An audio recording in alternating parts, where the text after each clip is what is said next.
Para que houvesse abastecimento de água corrente no convento, Filipe II manda então fazer o aqueduto. É chamado um arquiteto português, Fernando Pedro Torres, começa o aqueduto e a água entra numa extensão portanto, o aqueduto numa extensão de 7 km. É muito interessante na parte mais alta porque tem 2 idas de arcos, quer dizer, há a primeira, de arcos bastante rasgados, e há depois a levar o ponto, não é, para a água, porque a água vem por o desnivelamento, não é?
Não é por acaso, nem por simples regionalismo, que o habitante de Tomar insiste em nos convidar a visitar o Convento de Cristo. É porque aí, nesse monumento carregado de história e trabalhado por sucessivas gerações de artistas, encontramos um autêntico poema talhado na pedra, um cântico de beleza que nos reduz ao silêncio inicial e nos devolve um gesto mudo de espanto.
Então, o Sr. Américo é funcionário aqui assim há quantos anos? Há 34 anos. E qual é a sua função aqui? A minha função aqui é guarda e vigilante.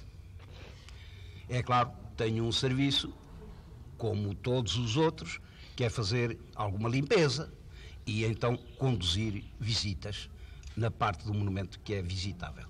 Pois, como é que o Sr. Américo veio aqui parar? Bem, foi uma coisa muito interessante. O Sr. Presidente da Câmara pediu em Lisboa mais um funcionário para aqui.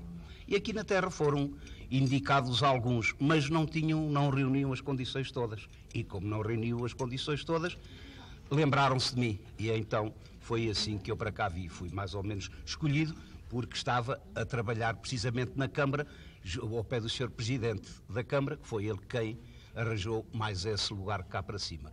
Por falta de pessoal cá em cima. Limpezas, tomar a conta enfim, disto, não é? Ter isto, enfim, com mais... Quer dizer, estar aberto continuadamente, não é? O que não se dava com um guarda-sol. Nem ele podia fazer limpeza, nem podia atender visitas. E é claro, uma parte do monumento no dia estava fechado, não é? E assim a coisa remediou. Passáramos 2, até que depois passáramos a ser 3. Foi. E quais eram as condições que o Presidente da Câmara pedia para ser guarda aqui dentro? Bem, há uma... Quer dizer, sobretudo o ponto de confiança, não é? Porque é claro, isto aqui há muita coisa, não se toma conta, e é claro, é preciso ser uma pessoa de confiança, não é? De maneira que dos 2 que escolheram, primeiramente do que eu, não reuniram as condições todas, embora alguns pontos dessas condições, mas não todas. De maneira que ele então, fui indicado a ele, e ele disse, sim senhor, o Américo serve, e eu para cá vi até hoje, cá estou. Portanto, o Sr. Américo, quando veio para aqui, já conhecia alguma coisa? Sim, já tinha umas luzes boas, porque eu fui aluno na Escola Profissional Dona Maria Pia, para o antigo asilo Dona Maria Pia. E é claro, todos sabem que aquilo é um monumento, um convento, e então, é claro, nós no contacto daquela coisa sempre aprendemos alguma coisa. Além do desenho profissional que tinha, porque o desenho profissional exige estilos. E claro, quando vim para aqui não vi assim já, como é que ia dizer, com os olhos completamente fechados. Já tinha umas luzinhas, já sabia os nomes de certas coisas e tal. Depois acontece, no decorrer dos anos, eu tive em contacto cá dentro, em serviço, com vários mestres, mas mestres grandes, como posso citar João dos Santos Simões, Dr. Reinaldo Santos, o arqueólogo Garcês Teixeira, o Sr. General Lacerda Machado, Amorim Rosa, que ainda hoje escreve obras sobre o monumento, e é claro que eu tive a oportunidade, não é, de apanhar estas coisas todas, tomei apontamentos, essa coisa toda, e fui-me aperfeiçoando até ao ponto, de facto, hoje estar em ordem para este serviço. Mas que é muito difícil. Tem muito que se aprender e é muito difícil.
Este monumento que é muito complicado.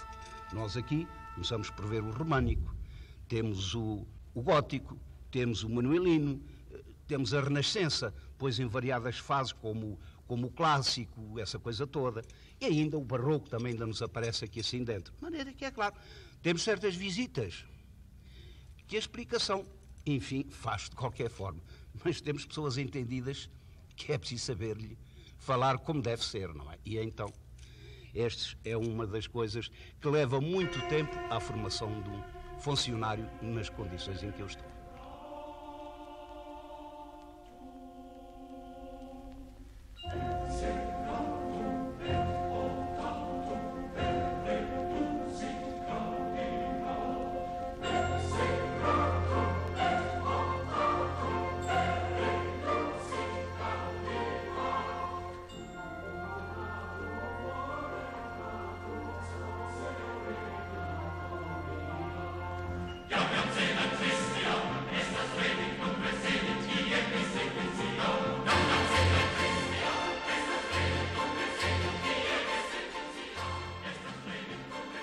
Logo à entrada encontramos o pórtico manuelino, obra gigantesca em cujo tímpano se destaca a Virgem com o menino ao colo, rodeada por estátuas de profetas e doutores da Igreja. A concessão desta entrada monumental deveu-se a João de Castilho, conforme se pode verificar pela assinatura que ele deixou bem visível. E a estatuária, segundo alguns especialistas, teria sido concebida pelo irmão Diogo de Castilho. Depois de Tomar, João de Castilho deixaria a sua presença assinalada também nos Jerônimos e na Torre de Belém.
É um museu de arte.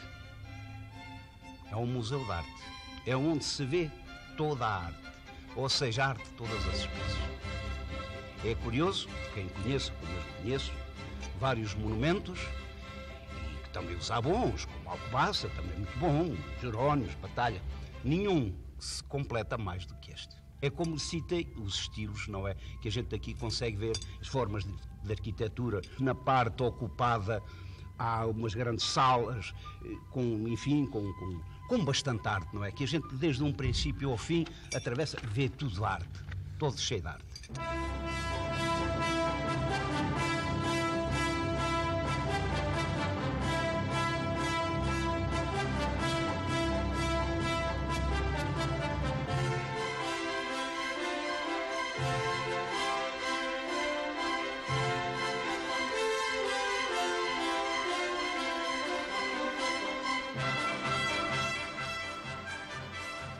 Ao fundo da igreja ficam sobrepostos o sobrecoro e a sala do capítulo. No sobrecoro falta o antigo cadeiral, destruído durante as invasões francesas.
Depois de passada a nave, com a sua abóbada de 3 ramos muito original, encontramos a charola, quase circular, coroada de meias, sem dúvida, o monumento mais antigo da cidade. Hoje, já nada resta do coruchel e do andar superior, octogonal, mas em compensação foram-lhe acrescentadas a torre e a sineira grande.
Junto da porta que liga a charola ao claustro do cemitério fica a sepultura de Dom Lopo Dias de Sousa, com a cruz de Cristo e as suas armas.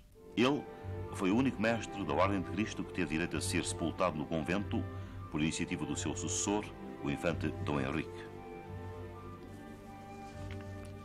Quando das obras manuelinas, em 1510, a capela-mor foi coberta de quadros, pinturas murais e estátuas, o que aumentou o seu ambiente de orientalismo.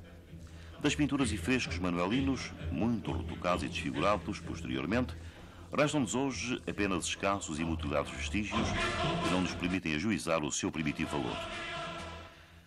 Da série de tábuas manuelinas conservam-se 5, criadas por autor desconhecido, que são consideradas das mais interessantes da pintura portuguesa do primeiro quartel do século XVI. 2 outras tábuas pertencentes também à charola e pintadas por Gregório Lopes, encontram-se no Museu Nacional de Arte Antiga.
Sobre a charola, escreveu Reinaldo dos Santos que é o tipo siríaco da igreja, em rotunda ou sobre planta circular, frequente na arte bizantina desde o século IV, que inspirara o Templo de Jerusalém sobre a antiga Mesquita do Mar e fora modelo adotado nas edificações dos Templários. Das repercussões ocidentais deste tipo na arte românica, após as Cruzadas, restam alguns exemplares, embora relativamente raros, e o de Tomar, único em Portugal, é um dos melhores conservados e o mais interessante na Península.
Da estatuária existente na charola, importa destacar a Pietà, um São Jerólimo e um São João Batista.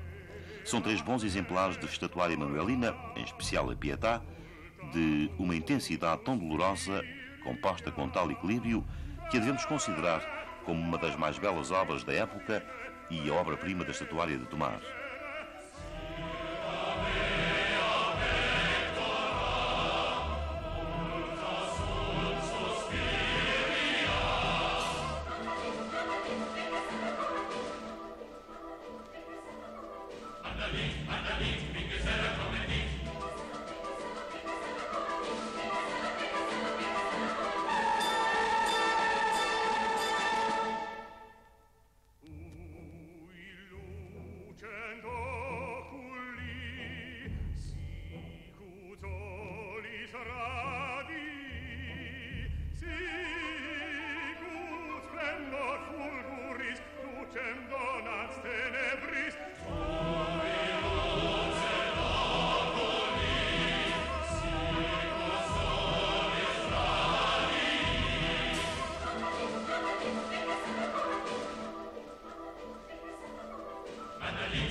elementi, similis folio decolumenti, ut degni propri un viro sapienti, super petro pondere sede fundamenti, sturdo sego con parol fluviolmente, subio tramite nunca permanenti.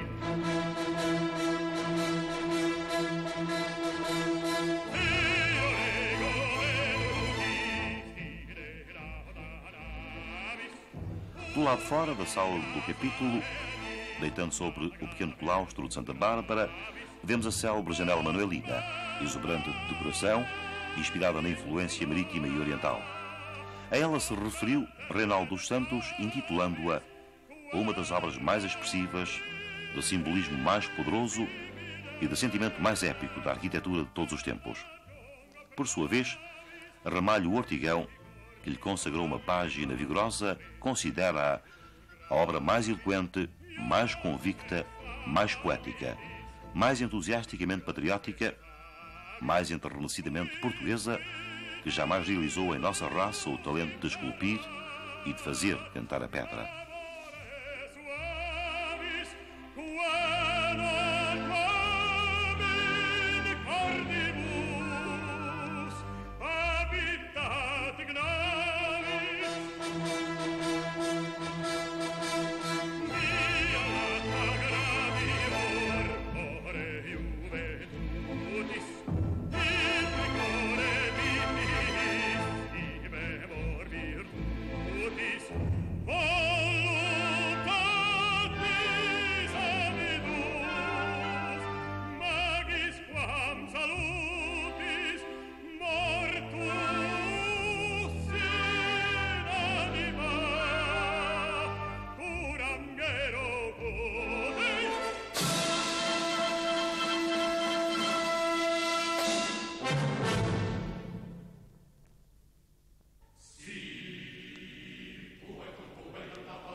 Um dos aspectos mais curiosos que o visitante pode encontrar no Convento de Cristo é a série de claustros que, em várias épocas, se foram construindo à sua volta e que constituem, no seu conjunto, um precioso documentário da evolução arquitetónica deste pormenor das construções de caráter religioso. Sob este aspecto, podemos mesmo dizer que o Convento de Cristo é um monumento único no nosso país, pois tem exemplares que vêm desde a primeira metade do século XV até ao final do século XVI, com acabamentos que entram pelo século XVIII. Do complexo sistema de claustros do convento podem distinguir-se três grupos. O mais antigo, entre os Passos do Infante e a face norte da Charola, são os claustros da Lavagem e do Cemitério. O segundo é englobando os claustros da Hospedaria Principal e de Santa Bárbara. E o terceiro, com os claustros da Micha e dos Corvos. Há ainda um oitavo claustro, o das Necessárias. Fala-se que há aqui sim uma série de partes deste convento que estão fechadas, que estão... Estão fechadas. Bem, eu posso lhe explicar. Umas já não são precisas e estão fechadas. E outras, então, pela ocupação. É claro, já não falamos no hospital militar, porque já sabe, esse está completamente ocupado. Mas temos dependências e que pouco têm, assim, como arquitetura, a não ser uma sala muito linda, que é a Sala dos Cavaleiros, que é uma coisa maravilhosa. Só, depois de resto, sobre a parte do hospital, pouco de arquitetura nos pode interessar. Agora, a parte que atualmente foi cedida para a ocupação do colégio Essa é a possuidora do refeitório, de cozinhas, várias salas, como a sala de noviciado, com 16 colunas na ordem coríntia, que é uma maravilha que ninguém vê. Temos, por exemplo, o corredor do cruzeiro, uma extensão de 100 metros, com um teto apainelado, porque é claro, isto foi uma série de construções em diferentes séculos, não é? Até porque já falámos no românico, depois veio o gótico, já altera um bocadinho, depois vem o manuelino, altera bastante, depois vem a Renascença, a mesma coisa, mas que são umas coisas feitas após outras e a coisa dá isso, a aparecer portas tapadas e coisas. Mas o que havia de certo interesse já se observou e, portanto, nada há de importância atrás dessas coisas escondidas. Sr. Américo, dizem que possivelmente ou hipoteticamente haverá um tesouro aqui escondido. O que é que o Sr. Américo, portanto, está farto de passar por aqui? Sim, está farto de sim, ver é claro, mas ainda não encontrei o tesouro, nem eu nem ninguém. Bem, a ordem era rica, sem dúvida, até porque eu sei, por documentação, que da orivesaria foi esse grande mestre,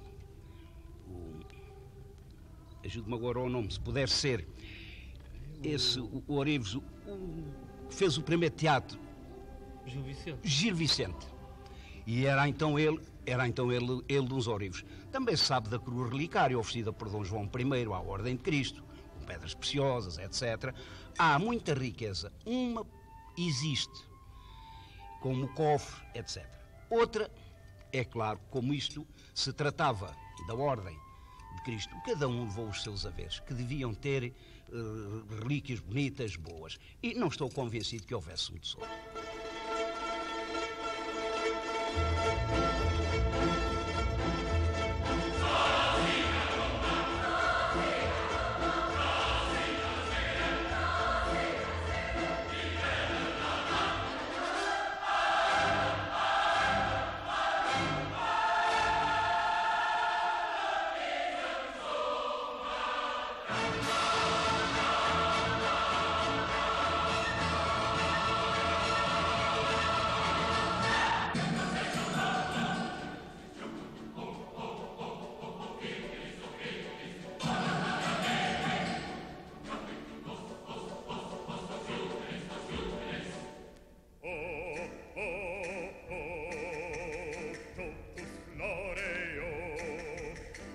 Amore virginali, tucus ardeo, novos amores.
temos os claustros da Lavagem e do Cemitério, entre a face norte da Charola e os Passos do Infante, local onde morreu Dom Duarte, foi coroado Dom Afonso V e Gil Vicente fez representar a sua farsa de Inês Pereira perante Dom João III.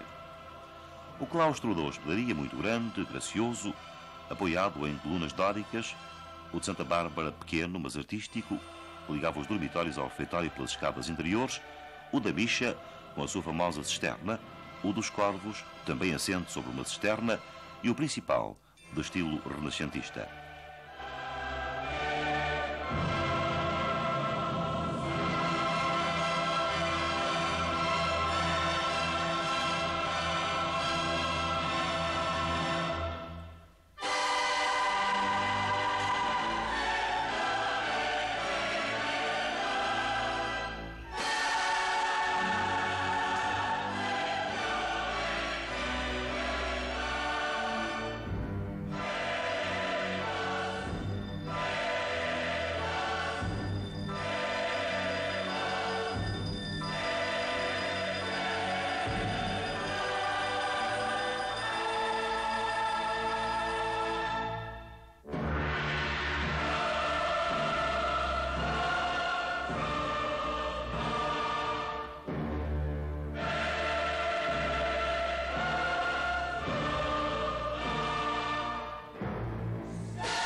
Chegamos ao fim da nossa curta visita e ficam-nos nos olhos e na memória estas últimas imagens, vistas do alto da Torre Cineira.